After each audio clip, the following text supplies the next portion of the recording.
Bonjour, bonjour, bienvenue au quatrième vidéo de la série Le mental dans les arts martiaux. Donc, troisième chapitre du livre Le mental au poker de Jared Tendler, Stratégie. Donc, c'est un chapitre qui développe une approche logique, organisée et stratégique pour résoudre les problèmes mentaux. Donc, il y a vraiment deux syndromes dans les athlètes qui ne prennent pas les moyens, disons, avec des coachs mentaux et qui laissent un peu leur mental au fruit du hasard. Il y a le syndrome où ils sont souvent dans des labyrinthes avec leurs problèmes mentaux et ça prend beaucoup de temps à les régler ou sinon ils les règlent jamais et évidemment leur carrière reçoit les effets négatifs de ça. Puis, il y a l'autre syndrome où l'athlète est un peu chanceux d'éviter ou de régler les problèmes mentaux par le fruit du destin ou du hasard, ou peut-être qu'il est un peu un naturel bon quant à régler ou éviter des problèmes mentaux, mais un jour, il peut quand même être proie à un problème mental qui va vraiment s'agripper et qui pourrait commencer à miner sa carrière. Donc, c'est important justement de savoir comment les régler, ces problèmes-là, et en tout cas ou les diminuer sur le coup. Il va y avoir deux trucs, deux choses. Injecter de la logique, qui va être le vidéo d'aujourd'hui, parce que le chapitre stratégie va être séparé en deux vidéos. Puis résolution, ce sera le prochain vidéo. Donc, injecter de la logique, c'est une stratégie à court terme qui permet de contenir le problème mentaux pendant qu'on est en action et aussi de faire un pas en avant pour les résoudre. Pensez vraiment à le coach qui dit au combattant pendant son combat des cues, des petites phrases, c'est de l'injection de logique. Des fois, le coach peut dire des mots qui vont être pour une injection de logique technique, mais ça pourrait être aussi mental, comme tout simplement comment ne lâche pas. Mais vous pouvez aussi, en fait, vous le faites, vous parlez dans votre tête. Donc, c'est ça l'injection de logique, ça va être des stratégies à court terme, donc des mots à court terme qui vont vous aider pendant un temps indéterminé à contenir le problème mental, à le diminuer, mais il ne sera pas résolu pour toujours à la source. Ça va être la résolution qui va faire ça. Donc, votre manque de confiance en vous, par exemple, il va être augmenté avec une injection de logique comme t'es le meilleur. Mais après 30 secondes, une minute, vous vous en souvenez plus, puis on retombe dans notre manque de confiance en nous. Donc, c'est la résolution qui va le régler pour de bon. Donc, injecter de la logique. Donc, on doit identifier l'émotion accumulée qu'on veut régler. Donc là, on parlait de manque de confiance en soi. C'est pas les mêmes mots qu'on veut se dire pour une peur ou du tilt si la personne elle est complètement hors d'elle parce que, mettons, son adversaire le zigne sa cage, puis lui, ben, il voudrait boxer, puis il est un peu tanné. Ça fait 2 rounds qu'il se fait zigner, puis son adversaire va gagner le combat si le combat termine, parce qu'il a gagné les 2 premiers rounds. Mais là, la personne peut commencer à être fâchée, puis ce ne sera pas bon pour sa technique nécessairement. Elle voudrait être quand même encore zen et in the zone. Donc là, vous devez, en fait, pour bien injecter de la logique, identifier votre émotion, c'est laquelle, et là, se parler à temps pour pas que votre émotion soit rendue trop grosse. Donc, aussitôt qu'elle s'en vient, on fait comme « Oh, ça, c'est de la haine ou de la peur. J'injecte de la logique avec mon mot ou ma série de mots qui règle mon manque de confiance en moi, par exemple. Et bingo! Et ce qui est cool, c'est que votre logique corrige aussi vos défauts sous-jacents techniques. Donc, ça peut être bon. Des injections de logique, des fois, font un combo mental et technique. Donc, c'est intéressant de voir ça. C'est vraiment important d'avoir plein de termes d'injection de logique qui fonctionnent avec nous, tant du côté mental que du côté technique, et même les deux en même temps. On s'en reparle parce que là, injecter de la logique, il y a 6 étapes pour bien le faire. Première étape, la reconnaissance. Il faut, oui, ça semble beaucoup de travail. Je vais faire une série de vidéos pratiques où je vais faire toutes les choses pratiques que je vous dis de faire avec moi-même, donc avec mon profil finalement, et vous allez pouvoir peut-être plus facilement le faire que si vous regardez seulement les vidéos théoriques. Donc, en fait, ce qu'il faut faire, c'est se créer un profil, donc écrire notre profil mental, c'est quoi nos forces, c'est quoi nos faiblesses, c'est quoi qui arrive dans des situations avec notre mental, on est quelqu'un qui a plus peur, on est quelqu'un qui a trop confiance en lui. Voilà. On étudie notre profil, donc on se rend compte, après l'avoir écrit, mettons 2 semaines de training, que notre profil, finalement, il n'était pas si bon. Évidemment, là, on écrit un profil, mais il n'est certainement pas parfait. Là, on examine les conséquences justement de OK, on a créé un profil, on étudie notre profil, est-ce qu'il y a des choses qui sont meilleures? Fait que là, on optimise notre profil constamment, peut-être à chaque 2 semaines, là, chaque semaine, ou pas tous les jours. C'est ça, on ajoute des éléments à notre profil, on le pimpe, puis on veut mettre des objectifs à notre profil. Et puis ça, c'est un profil mental, hein. Idéalement, si vous voulez faire un profil physique, on s'en reparle dans d'autres vidéos, mais ça va être un autre profil distinct, différent.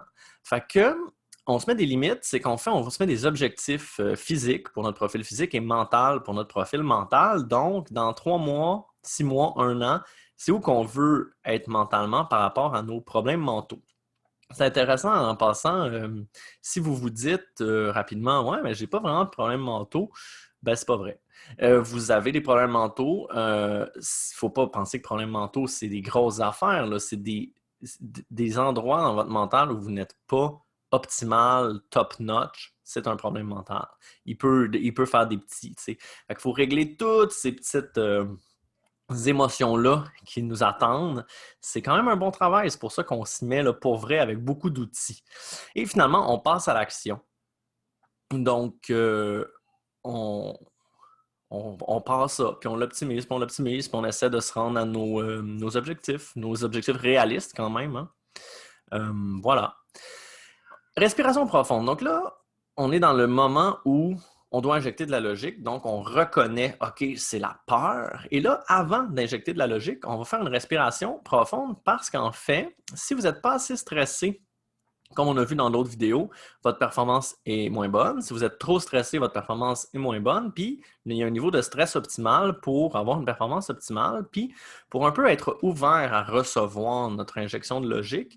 Donc, notre grande respiration, théoriquement, une bonne grande respiration, c'est inspirer en 5 secondes puis expirer en 10 secondes. Dans un combat ou dans un sparring, vous ne pouvez pas faire ça. Donc, juste un essayer de remplir au complet les poumons et de sortir toute l'air, peut-être en reculant là, quand vous êtes un peu loin de votre adversaire. Vous injectez de la logique, puis là, on a comme fait un reset, puis on n'est plus en train de partir dans l'escalade de nos émotions, de notre émotion en particulier, qui est peut-être la peur.